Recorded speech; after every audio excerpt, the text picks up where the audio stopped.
to a major championship than an amateur qualifier. Charlie hadn't just arrived, had arrived with expectations.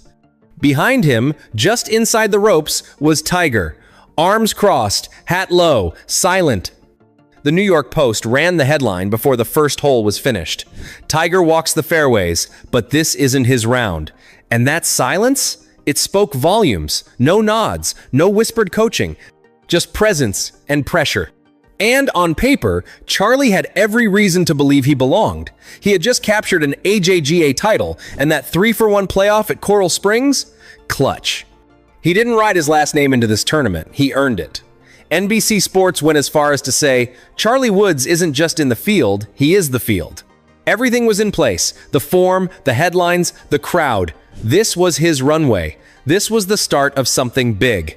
But by the end of day 2, that same crowd was whispering for all the wrong reasons. If the anticipation at Trinity Forest was sky high, then what followed on day 1 came crashing down just as hard. Charlie Woods, the most talked about name in the field, carded an 81. That's plus 11. And just like that, he plummeted to a tie for 242nd out of 264. A staggering number. A stunning fall. From the opening holes, the signs were there. His first drive sailed right. The second missed the fairway altogether. Then came the errors, 4 double bogeys across the round. Wedges came up short. Putts lipped out. Tempo vanished. The broadcast team stopped talking about his shot making and started talking about his composure. Golf magic was blunt. This wasn't what anyone expected. And they were right. By the time he made the turn, Charlie was already plus 8. The front 9 was a disaster, both statistically and visually. Yahoo Sports captured the most haunting image of the day. A glance at Tiger, and back down again. The crowd noticed, the cameras noticed, and more importantly, Charlie noticed. It wasn't just the scorecard that unraveled. It was his posture, his pace, his body language. Shoulders started to sag. The bounce in his step? Gone. The confident red on the green? Replaced with hesitation. This wasn't frustration, it was something deeper. It looked like a young player realizing, in real time, that the moment might be bigger than he expected. Golf Monthly didn't sugarcoat it either. It's an uphill task now. And that was before day 2 even began. From contender to crisis, all in one brutal round. This wasn't just a stumble. It was a free fall in real time. Sometimes a scorecard tells a story. Other times, it screams. And in Charlie Woods' case, the stats from round 1 weren't just bad, they were brutal. Let's start with fairways hit. Per NBC's coverage, Charlie ranked near the bottom of the entire field. Only a handful of players found fewer. It wasn't just about power, it was placement. Miss left. Miss right. Trouble off the tee meant he was constantly playing recovery golf. That's a losing battle in a tournament of this caliber. Scrambling? Minimal success. WFAA's post-round analysis pointed out that Charlie converted only one of several up-and-down chances, a glaring red flag in junior elite golf. Every time he missed the green, bogey or worse felt inevitable. The short game, usually a strength for someone who grew up learning on PGA Tour setups, simply vanished under pressure. And then there was the putter. Long, short, misread, mishit. His putting average for the round ranked among the worst of the day. 2 3-putts on the front 9. A lip-out par save on 16. The flat stick never warmed up, and neither did Charlie. The greens at Trinity Forest are demanding yes, but on day 1, they swallowed him whole. The numbers don't soften the blow, plus 11 after 18 holes. According to Golf Digest, the cut wasn't closing in, it was already gone. The projected match play line hovered around plus 2. That left Charlie 9 shots back with just 1 round to go. Not impossible, but statistically improbable, especially after a round where nothing clicked. And it wasn't just a poor start, it was a full statistical spiral. You can recover from one bad hole, but not this kind of stat sheet.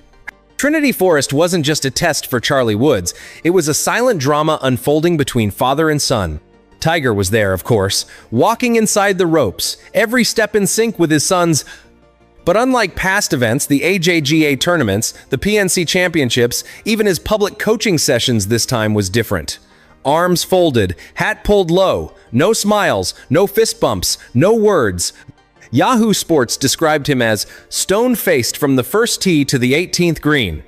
The Dallas Morning News called it the quietest round Tiger's ever walked. The greatest golfer of all time stood just feet from his son, and yet he felt miles away. That wasn't by accident. There were no whispered swing tips, no reads on putts, no soft reset chats between holes, just silence. And in that silence, the tension grew louder than any crowd roar. Analysts began to notice. Was this Tiger's version of tough love? Was he giving Charlie space, or was he retreating from the pressure too? One Golf Magic analyst said it best. It was like Tiger knew this had to be Charlie's moment, even if it crumbled. Because this wasn't about fixing a backswing. This was about learning what it means to fall in front of everyone. And Tiger, perhaps more than anyone, knows what it's like to have the whole world watch you break. The cameras caught a subtle moment late on the back nine, Charlie looking up after a missed putt, searching the gallery. He locked eyes with his dad for half a second. Tiger didn't flinch. He didn't need to. When Tiger walks away, it's not just a result, it's a message. Charlie Woods walked onto the tee for round 2, knowing exactly what was at stake and exactly how far behind he was. He played better, cleaner, more controlled. A 74 on the day, just +3. It was the kind of round that might have earned respect in different circumstances. But here, it wasn't enough. Not even close. After the damage from day 1, Charlie finished the tournament at +14, a full 12 strokes behind the match play cut. NBC Sports called it one of the highest profile exits of the championship. Golf Digest echoed the sentiment. A better swing, but the damage had already been done. The numbers don't lie, and in golf, there's no bailout, no bench to retreat to, just the scorecard and the sting. Still, something was different about round 2. The slumped shoulders of day 1 were straighter, the pacing sharper, the body language more composed. He was fighting, and that matters. But this isn't the AJGA, this isn't Coral Springs, this was the US Junior Amateur, and the lights burn hotter here. And then came the walk. The New York Post captured the image. Tiger Woods, the Texas heat is unforgiving, but it's nothing compared to the pressure building on the first tee. Charlie Woods, just 16 years old, steps into the spotlight at the US Junior Amateur. And this isn't just another junior tournament, this is the proving ground. A packed gallery surrounds him. The cameras zoom in, phones out. Every swing is recorded, every move dissected. And just off the fairway, Tiger Woods. Stoic, silent, watching. His presence alone says everything. The GOAT, standing guard over his son's biggest moment yet. The media buildup has been relentless. NBC Sports and Golf Monthly ran stories all week hyping Charlie's run after his clutch playoff win in Coral Springs. A name to watch, they said. A player growing into his own game. He wasn't just riding the Woods legacy, he was forging his own identity. And make no mistake, this wasn't a charity invite. Charlie earned his spot. His AJGA win earlier in the year silenced doubters. His qualifying playoff birdie? Ice cold. So by the time he stepped onto the grass in Dallas, one thing was clear. This wasn't Tiger Woods' kid playing golf. This was Charlie Woods, the contender. But here's the thing. Golf doesn't care about your last name. It doesn't care who's watching. And under pressure, even legacies can crack. What happened next wasn't just a bad round, it was something no one, not even Tiger, could have predicted. The first tee shot sailed left, the second hole a double bogey, and by the time Charlie Woods made the turn at Trinity Forest, the wheels had already come off. His scorecard told a brutal story. 81 strokes, 11 over par, leaving him tied for 242nd out of 264 players. Let that sink in a tournament built for breakout stars, and Charlie found himself near the bottom of the board. On the front 9, things unraveled fast, +8 through 9 holes. Tee shots were wild, approaches short, and the short game, usually a strength, looked hesitant. Multiple double bogeys, including a disastrous 4-putt on the par 3 7th, erased any early momentum. The rhythm? Gone. Confidence? Shaken. Every swing looked like a guess. Every shot, a reminder of just how brutal this game can be. And then came the back 9, a flicker of hope. A birdie on 11 clean drive, solid iron, 1 putt, a brief smile, then another birdie on 15. Was the tide turning? Nope. It faded as quickly as it arrived. a bogey on 16, a misread putt on 17, and a closing par on 18 that felt like a mercy, not a victory. But the scorecard wasn't the only thing speaking loud. Yahoo Sports described it best. Charlie walked slower, shoulders slouched, a step behind his playing partners. He looked up toward Tiger, then back down again. You could feel the weight, not just of the day, but of the expectations crushing in on him. It wasn't a meltdown.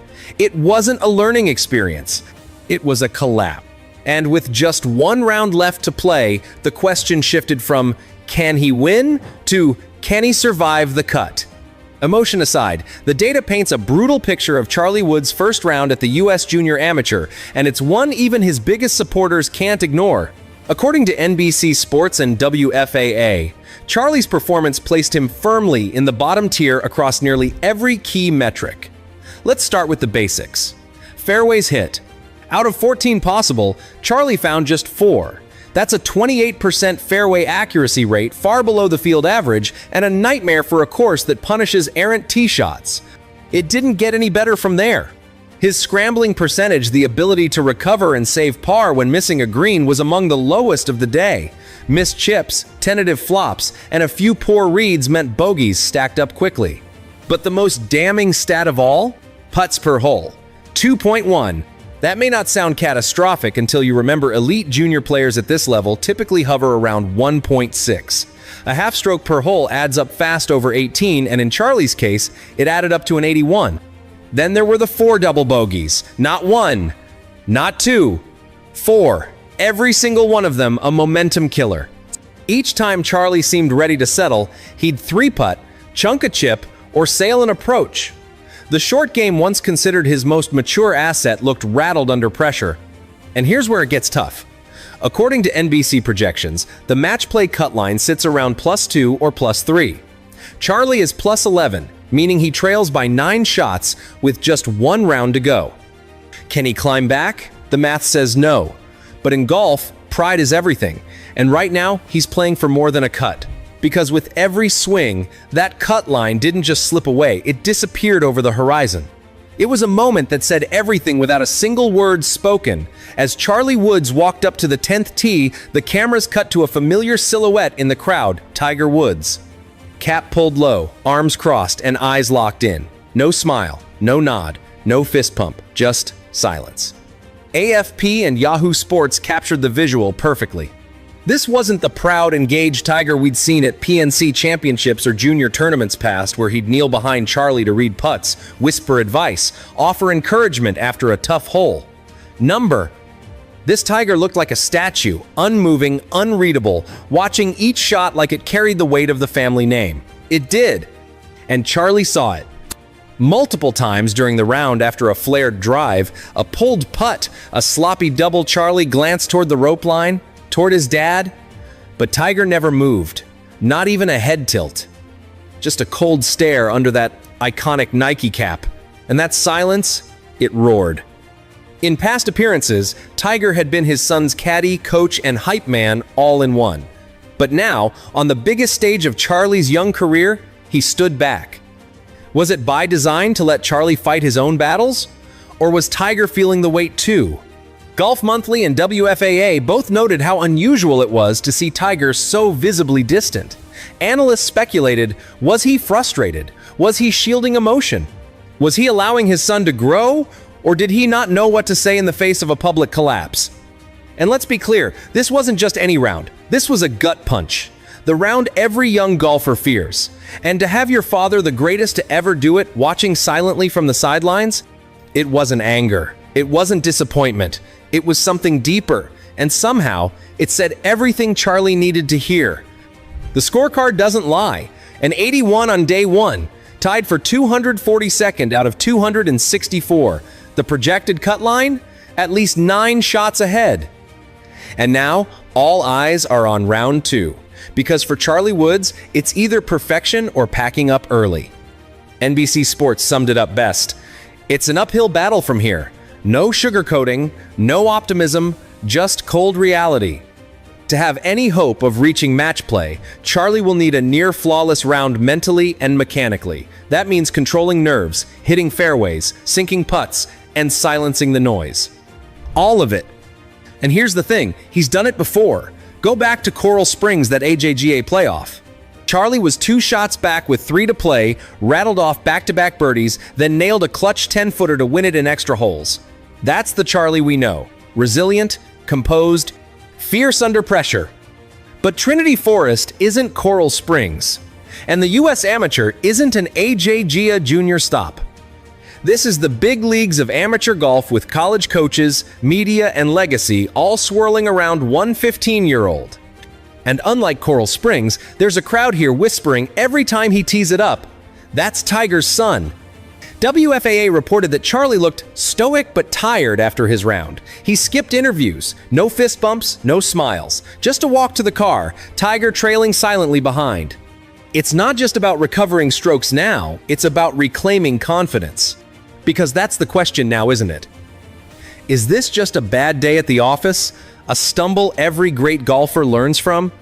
Or is this the first real taste of golf's brutality, the reminder that no last name, no pedigree, and no gallery of cameras can guarantee success? Tiger's expression may have said it all, but Charlie's next round will say even more. The real test? It starts now.